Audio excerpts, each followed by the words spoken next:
नमस्कार, सलाम, राम राम आप सभी को। आशा करती हूँ आप लोग बिल्कुल ठीक होंगे, जहाँ भी होंगे सुरक्षित होंगे। बहुत ढेर सारा प्यार आप सभी को। Welcome back to the Preeti's family new के ब्लॉग। और आज है गणेश चतुर्थी यानी कि सकट। हमारे यहाँ सकट बोलते हैं और संकष्टी गणेश चतुर्थी इसको वैसे पूरा बोलते हैं, लेकिन शॉर्ट में सकट बोलते हैं। तो आज का व्रत सकट के नाम से जाना जाता है और ये माघ में पड़ता है। ये माघ मतलब इसी जनवरी के फर्स्ट वीक में पड़ता है।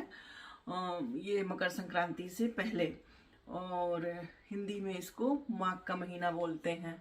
तो सभी माता मम्मियों को, जो नई मम्मी है, जो बिकमिंग मॉम है, जो मतलब ऑलरेडी माँ है, उन सभी को उनके संतानों के लिए बहुत बहुत शुभकामनाएं। बहुत बहुत गणेश भगवान सबकी मनोकामना पूरी करें, सबके बच्चे स्वस्थ हों, दीर्घायु हों। मेरी तरफ से सभी मम्मियों को ढेर सारी गणेश चतुर्थी की शुभकामनाएं। तो नॉर्मली जो है तबीयत खराब है, बस खांसी के अलावा बाकी तो सब सही है। खांसी ऐसा पकड़ लेता है कि मैं आपसे बात ही नहीं कर पाती, लेकिन मैं भी जिद्दी कम नहीं हूँ। मैं कहती हूँ कि नहीं, मैं इसी कंडीशन में बात करूँगी। मतलब कितना देर वेट करूँ, क्योंकि ये तो आनी ही आनी है, जानी है ही नहीं है। जाती है तो कम टाइम के लिए जाती है, आती है तो लंबे टाइम के लिए। तो कितना वेट करूँ इसका। और कुछ ना कुछ तो रोज़ ही चल लगा रहता है।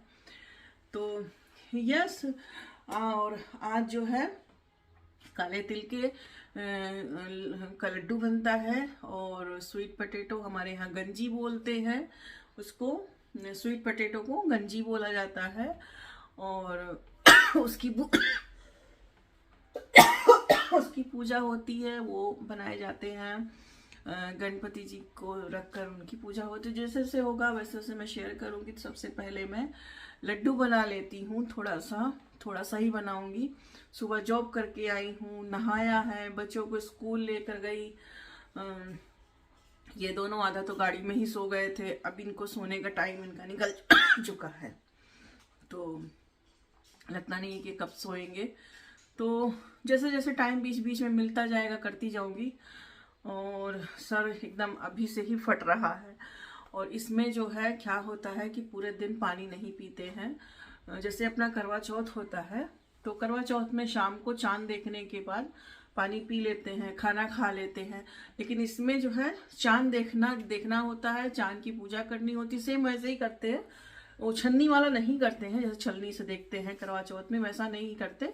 बट चांद को पूजा करने के बाद गणेश जी की पूजा करने के बाद, पार्वती जी की पूजा करने के बाद घर में अपने चांद देखते हैं, जल देते हैं उसी तिल को लेकर, और उसी में अर्घ बना के उसका लोटे में। तो उसके बाद चाय पी सकते हैं आप, तिल का लड्डू खा सकते हैं तिल का लड्डू खा सकते हैं, लेकिन और कुछ नहीं खाते हैं। तो मुझे रात में ड्यूटी भी जाना है। एक्चुअली मुझे याद नहीं था कि गणेश चतुर्थी ये सकट अभी पड़ने वाला है, और मुझे डेट नहीं याद था, डेट नहीं मालूम था। और नहीं तो मैं छुट्टी डाल दिए होती। अब जॉब तो स्केजुअल तो बन ही गया है, तो वो तो जाना ही पड़ेगा। तो देखती हूँ कैसे मैनेज होता है। जाना तो है ही है, लेकिन तो उससे पहले बस टाइम से चांद निकल जाए, चांद देख लूँ। लगता तो नहीं है, क्योंकि आज हो रही है बारिश पूरा। और कल अच्छा था मौसम, बारिश नहीं थी, कुछ नहीं था, लेकिन आज हो रही है बारिश। तो जब हमें ज़रूरत होती है तब यहाँ ऐसे ही होता है। तो चलिए फिर, ये तो राजकाज है, चलता रहता है। तो चलिए हम जल्दी से कुछ व्यवस्था करते हैं, और जैसे जैसे होगा आपके साथ शेयर करते हैं। तो चलिए बनाना शुरू करती हूँ। देखती हूँ कितना कर पाती हूँ, क्या बन पाता है। लेकिन तिल का लड्डू मेन होता है, वो बन जाए। अच्छा हाँ, तिल हमने खरीदा नहीं है, ये हमने लास्ट ईयर खरीदा था तिल। तो मेरी दादी कहती थी कि माघ में तिल नहीं लेना चाहिए। मतलब जो जो ये चतुर्थी लगता है, गणेश जो सकट है, ये माघ में पड़ता है, तो माघ में तिल नहीं लेना चाहिए। उसके एक दिन पहले या मार्क लगने से पहले ले लेना चाहिए। तो हमने इस तिल खरीदा भी नहीं इस बार, हमारे लास्ट ईयर का रखा हुआ था। ब्लैक तिल का लड्डू बनता है, तो ब्लैक तिल नहीं था मेरे मायके से। जब शिवांश हुआ था उस टाइम पर आया था, तो मैं उसी में से थोड़ा थोड़ा वाइट तिल में मिला के कर देती हूँ पूजा, और लड्डू भी बना देती हूँ। लास्ट ये ख़त्म ही हो गया है। इस बार सोचा था इंडिया से लाऊंगी, नहीं ला पाए, कोई बात नहीं, उसी में काम चलाते हैं। तो यस, तिल मैंने नहीं खरीदा है, तिल लास्ट ईयर का ही बचा हुआ था। थोड़ा सा मेरे 7-8 साल पुराना तिल है ब्लैक वाला, वो मिला के मैं ऐसे ही काम चला लेती हूँ हमेशा। तो चलिए फिर। तो यहाँ 1 कटोरी बादाम लिया है, 1 कटोरी मूंगफली है और 2 कटोरी सफ़ेद तिल है। ये वाइट वाला तिल है। अगर आप बादाम नहीं लेना चाहते हैं, कोई ड्राई फ्रूट नहीं लेना चाहते हैं, तो मूंगफली की क्वांटिटी इसी कटोरी से बढ़ा दीजिए। तो 1 कटोरी की जगह 2 कटोरी मूंगफली कर दीजिए, मूंगफली तो अच्छा ही लगता है। और 2 कटोरी तिल है। तो बस इसको सबको पहले इसी तरीके से बिना घी वगैरह कुछ डाले ऐसे ही रोस्ट कर लेंगे थोड़ा सा। वैसे तो ये भुनी हुई मूंगफली है, जो है छिलका उतारी हुई भुनी मूंगफली है, लेकिन क्योंकि काफ़ी दिन की है तो इसलिए मैंने एक बार फिर से इसको भून लिया है। उसके बाद जो आलमंड था, बादाम, उसको नहीं भुना है। और ये फिर सारा तिल जो है इस तरीके से चट चट की आवाज़ आएगी, और मैंने अभी बंद कर दिया है गैस। और बस इसको ठंडे में ही ऐसे ही छोड़ देंगे ठंडा होने के लिए। इसको बहुत ही इसे स्लो आंच पे ही, एकदम लो आंच हो तभी इसे भुनना है, नहीं तो ये कड़वा हो जाएगा अगर जल जाएगा तो सोनी सोनी सी जो खुशबू आती है ना, वो नहीं आएगी। इसलिए बहुत ही लो आंच रखना है और बराबर चलाते रहना है। इधर मूंगफली वगैरह ठंडा हो गया है, तो पहले इसको ग्राइंडर से हम ग्राइंड कर लेते हैं। हमारे छोटे बेबी भी हैं तो वो भी खाते हैं, हर चीज़ वो खाते हैं, कोई ऐसी चीज़ नहीं होती जो उनको नहीं चाहिए होता। तो और ये इस लड्डू को अगर बनाऊँगी तो सब खाएँगे ही, तो इसी वजह से मैं पीस के हर चीज़ डालती हूँ लड्डुओं वगैरह में। और अच्छा, क्योंकि जो मैं लड्डू बना रही हूँ ये तिल के हैं, तो इस वजह से मैंने ये अलग टाइप के लड्डू हैं ही, वैसे वाले तिल नहीं है, खड़े वाले तिल के। तो अभी आप देखेंगे मैंने तिल को भी ग्राइंड किया हुआ है। तो यहाँ पे मैंने बादाम को भी पीस लिया है इस तरीके से। उसके बाद खूब ढेर सारा मैंने घी डाला है कढ़ाई में, और ठंड बहुत तेज़ लग रही थी मुझे, क्योंकि बाल मैंने सुबह सुबह धुला है, और उसी तिल के पानी से ही बाल धुलना होता है। तो ठंडी ठंडी, मतलब ठंडा ठंडा पानी तो मैंने गर्म हल्का गुनगुना कर लिया था। रात का भिगोया हुआ तिल होता है, मैंने थोड़ा सा ही भिगो दिया था, उसी को मैं पूजा में यूज़ कर लूँगी, तो उसी से बाल धुला था। तो बहुत ठंड लग रही थी तो मैंने जंपर डाल लिया ऊपर से। फिर उसके बाद जब घी जो है हल्का सा मेल्ट हो गया, गैस बहुत मैंने सिम पे रखा हुआ है, बिल्कुल इसमें आँच नहीं है, बहुत ही लो है। और मेल्ट हो जाने के बाद घी में इस सारा चीज़ें मैंने डाल दिया। हल्का सा जब गर्म हो जाए, उबाल है जैसा आने लगे, तो थोड़ा इलायची डालें। इलायची ऑप्शनल है, बिकॉज हमारे घर में सबको अच्छा लगता है, इसलिए मैं यूज़ करती हूँ। तो ऑप्शनल है, आपका मन हो डालें, मन हो ना डालें, बस अच्छी तरीके से इसको बराबर चलाना है। ये उबाल एक आ चुका है, बहुत ज़्यादा इसे नहीं पकाना है, ये ऑलरेडी सब भुना हुआ ही है। और इसको एक बाउल में हम कटोरे में निकाल लेंगे ठंडा होने के लिए।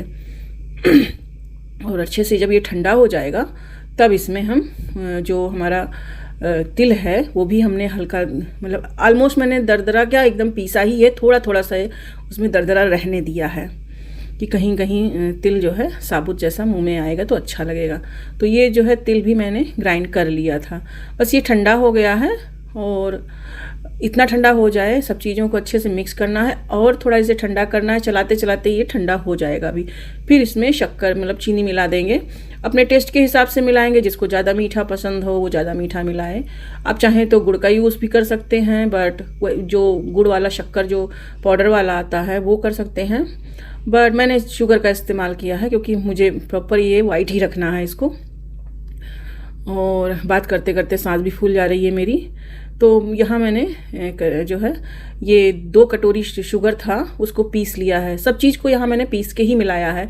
जो भुर्रा होता है ना, भुर्रा आता है वहाँ, अपने इंडिया में भी मिलता है, पता नहीं यहाँ आता है कि नहीं। हम तो हमारे यहाँ शुगर पतले ही आते हैं, बारीक आते हैं, लेकिन उसको भी एक बार पीसना पड़ता है। अगर इस तरीके के लड्डू वगैरह में आपको यूज़ करना है तो हम इस तरीके से पीस लेते हैं। बस सबको बराबर से मिला देंगे, और बस इतना, मतलब ये रहे कि हाथ से आप टच कर सके तभी शुगर मिलाना है, वरना शुगर सारा मेल्ट हो जाएगा उसके अंदर। बस अब लड्डू बन सकता है आसानी से, इतना गरम ये है। ये देखिए फटाफट हम लड्डू इसको बना लेंगे। उसके बाद फिर मैं दूसरा गुड़ वाला लड्डू बनाऊंगी, पहले ये वाला बना लेती हूँ। विदिन 15 मिनट के अंदर, 14 to 15 मिनट के अंदर ये लड्डू बन जाता है। बहुत जल्दी बनता है, बहुत ज़्यादा इसमें टाइम नहीं लगता है। और वैसे ही जो तिल और गुड़ का है वो भी ऐसे ही बनता है, कुछ इसमें एक्स्ट्रा नहीं है। मैंने उस हिसाब से बनाया है जैसे हमारे घर में, क्योंकि रामकृष्ण लास्ट ईयर छोटे थे तो नहीं खाना था। तो ये देखिए हमारा लड्डू रेडी है। बस इसको ठंडा हो जाने के बाद एयर टाइट कंटेनर में भर के रख दीजिए। कुछ नहीं इसका बिगड़ना है, महीनों भर खाइए। यमी सा हेल्दी सा लड्डू तो हमारा रेडी है, तिल का लड्डू।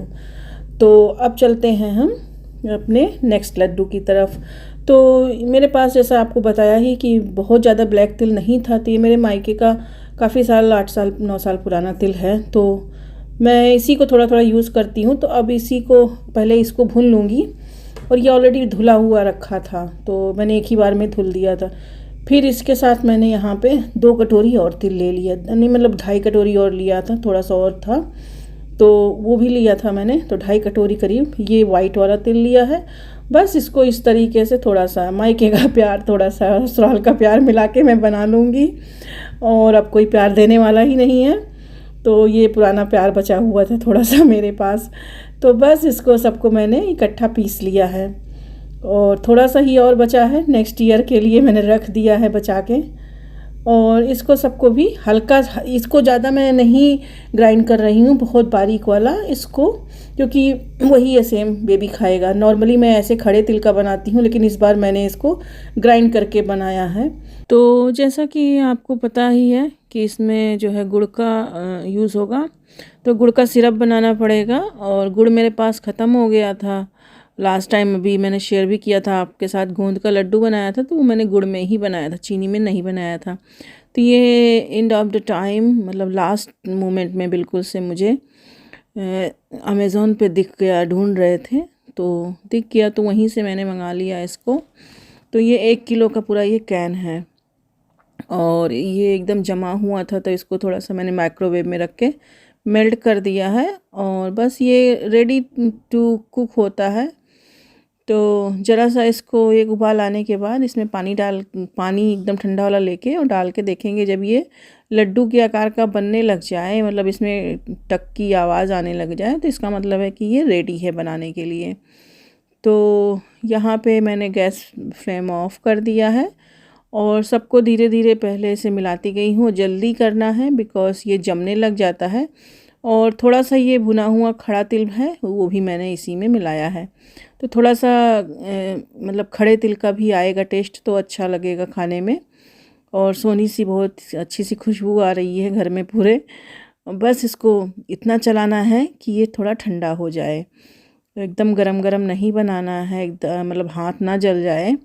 बस हाथ में पानी लगा के इस तरीके से थोड़ा सा दिलेरी दिखाते हुए इसको गरम ही बनाना है, बहुत ज़्यादा गरम ना हो, लेकिन स्टिल इतना गरम है कि आपको पानी की ज़रूरत पड़ेगी।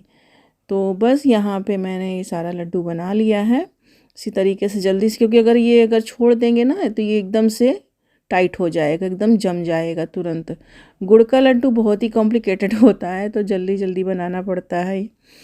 तो यस, यहाँ पे ये देखिए हमारा लड्डू रेडी है। तो नॉर्मली मैं सफ़ेद लाई का भी बनाती हूँ, बट नहीं बनाया क्योंकि इतना टाइम नहीं था। इतना ही बनाने में रामकृष्ण ने बहुत साथ दिया। वो जो है सो गए थे, लंबा आजकल सो जाते हैं तो टाइम मिल जाता है। थोड़ा सा भी चिपचिपा है, बट अभी गर्म है ना, ठंडा होगा तो ये सही हो जाएगा। फिर हस्बैंड फ्लावर लेकर आए थे तो उसको मैंने फ्लास्क में लगा दिया है। अब मैं रेडी होने आ गई और यहाँ मैं रेडी हो गई। शिवांश का स्क्रीन टाइम चल रहा है, इन लोगों का क्लब था तो अभी ये स्कूल से आए हैं। और बस यहाँ मैंने साड़ी पहन लिया है, सिंपल सा एक अपना निकाल के। और चूड़ियाँ मैंने रेड ही डाली हैं, ये मेरे नंद की लाई हुई चूड़ियाँ थी, तो मुझे इस बार उन्होंने दिया था तो मैंने जो है वही पहन लिया।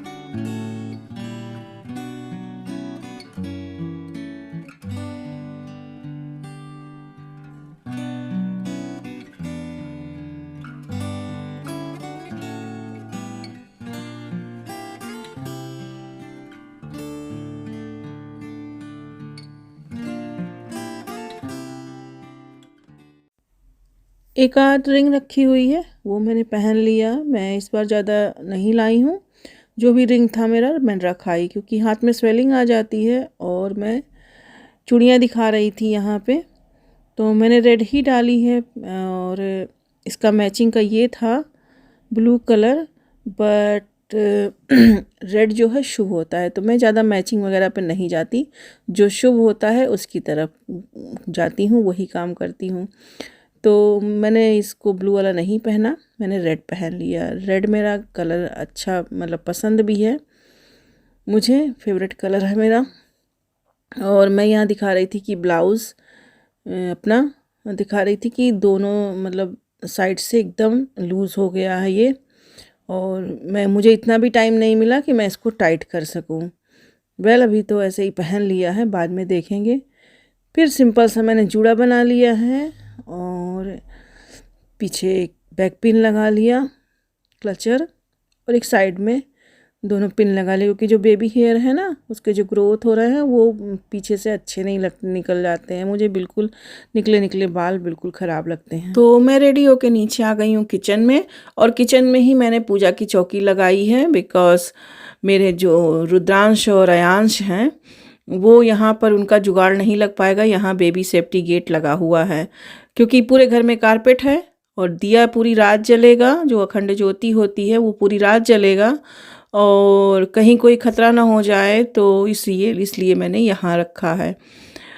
यहाँ पे फ्लोर है, हार्ड फ्लोर है, फर्श है। यहाँ भोग निकाल दिया है और बस अब हम पूजा कर लेंगे। पूजा का अपना अपना तरीका होता है, तो बहुत ज़्यादा डिटेल में मैं नहीं बता सकती आपको। तो रेडी होके आ गए हैं, पूजा का सब व्यवस्था कर दिया है, और अब बस बज रहे हैं 6:45। पूजा कर लेते हैं। अगर निकल गए, कहीं दिख गए मून तो दिख गए, नहीं तो फिर देखते हैं क्या होगा। पहले तो जो मेन पूजा है घर की वो कर लेते हैं चल के। तो चलिए देर ना करते हुए पहले पूजा कर लेते हैं। सब व्यवस्था कर दिया है मैंने, जैसे मेरी दादी करती थी। मैंने और किसी को नहीं देखा है करते हुए, तो मुझे नहीं मालूम है। वो करती थी जैसे, मैं वैसे ही करती हूँ। और यहाँ पर मुझे जो भी चीज़ें मिल पाई हैं उसी हिसाब से मैं करती हूँ। जो चीज़ नहीं मिल पाई है वो भूल चूक भगवान की घर से माफ़ होता है। तो चलिए फिर जल्दी से अपना काम निपटाती हूँ। मुझे जॉब पे भी जाना है अभी, तो पहले ये जल्दी जल्दी कर लूँ, फिर मिलते हैं। तो यहाँ मैं थोड़ा सा बता देती हूँ कि मैं क्या कर रही हूँ। मैं नहीं चाहती कोई भ्रम पैदा करूँ। हर आदमी, हर लोगों के यहाँ, हर घर का अपना नियम है, और लोग अपने अपने घर में अपने तरीके से फॉलो करते हैं। तो वेल मैं कैसे करती हूँ मैं वो बता रही हूँ। तो मैंने यहाँ पे अपनी दादी को ऐसे ही देखा है हमेशा करते हुए। तो लोटे में मैंने जल रखा है, जल में मैंने तिल डाला है और गुड़ है, उसमें एक थोड़ा सा एक दक्षिणा डाल दिया है। फिर एक कटोरी में तिल रखा है, उसमें मैंने अखंड ज्योति जला दिया है। वही जो जल है उसी से चांद को अर्घ दिया जाएगा। उसके बाद आरती कर दिया है। और यहाँ पे आप कई सुपाड़ियाँ देख रहे होंगे, ये पूरे मतलब साल की सुपाड़ियाँ हैं यहाँ पे रखी हुई हैं। जब से मैंने व्रत उठाया है ये रहना शुरू किया है। यहाँ 2 सुपाड़ी मेरे दीदी ने मुझे करके दिया था व्रत लगा करा के। उसके बाद से फिर मैंने जितने साल किए हैं उनकी सुपाड़ियों को गौरी गणेश जी को मिला के मैं उतनी सुपाड़ियाँ रखती हूँ। बस उम्मीद यही करती हूँ कि आगे भी जब तक मैं जीऊँ तब तक ये व्रत इसी तरीके से करती जाऊँ, जैसे मेरी दादी करती थी। अपनी लाइफ में पूरे साल उन्होंने किया है जब तक वो ज़िंदा रही हैं। तो पूजा कर लिया, बट मून नहीं निकला, तो हमने शिव जी को जल चढ़ा दिया। क्या करें, वो मून तो सुबह में वो वैसे तो दिख ही रहा था, लेकिन इस टाइम नहीं निकला, तो हमने शिव जी को जल चढ़ा दिया है। अब चेंज वेंज हम जा रहे हैं अब करने। बज रहे हैं 8, तो अब 8 बजे थोड़ा देर हम सो जाते हैं अगर नींद आती है। नींद तो भी आ जाएगी, लेकिन बस 1-1.5 घंटे के लिए सोएंगे, क्योंकि मुझे फिर 10 बजे मेरी शिफ्ट है, तो इसलिए थोड़ी देर हम थोड़ा पीठ सीधा कर लेते हैं, लगा लेते हैं। तो चलिए फिर वैसे तो चाय पीने का मन हो रहा है, लेकिन चाय नहीं पीऊँगी। अगर चाय पी लूँगी तो सो नहीं पाऊँगी। तो ये रखा है ना, इसको शकरकंजी भी बोलते हैं हमारे यहाँ। तो यही सोच रही हूँ एक आध खा लूँ, और लड्डू वड्डू तो वो भी सब है, बट देखते हैं। पानी पी लें, अभी पानी पीते हैं, पहले चेंज करके आते हैं। तो मैंने सोचा कि इस ब्लॉग का कर देती हूँ मैं एंड। और पूजा हमारी अच्छे से निपट गई, बस वही है कि मूड नहीं मिलता है यहाँ पे। बहुत ही रेयर, लास्ट ईयर मिल गया था, बट बहुत विंडी है बाहर, और इसलिए हमने जो है पूजा ऐसे ही कर लिया। शिव जी को जल चढ़ा के और मून बना के, अपने हाथ से मून बना देते हैं और उन्हीं से कर लिया है। तो चलिए फिर इस ब्लॉग का करती हूँ एंड। आई होप आपको आज का ब्लॉग पसंद आया होगा, और अगर कुछ भी पसंद आया हो तो प्लीज़ एक लाइक ज़रूर दीजिएगा। और चलिए मैं मिलती हूँ फिर आपसे नेक्स्ट ब्लॉग में। अपना बहुत ख्याल रखिए, जहाँ रहिए सुरक्षित रहिए, और बहुत ढेर सारा प्यार आप सभी को। और अगर मेरे चैनल पे नए हो, तो अगर आपको इस तरीके की फैमिलीज वीडियो पसंद आती हैं तो please consider to subscribe my channel. और मैं मिलती हूँ आपसे फिर एक नए ब्लॉग में। अपना बहुत ख्याल रखिए। Bye bye.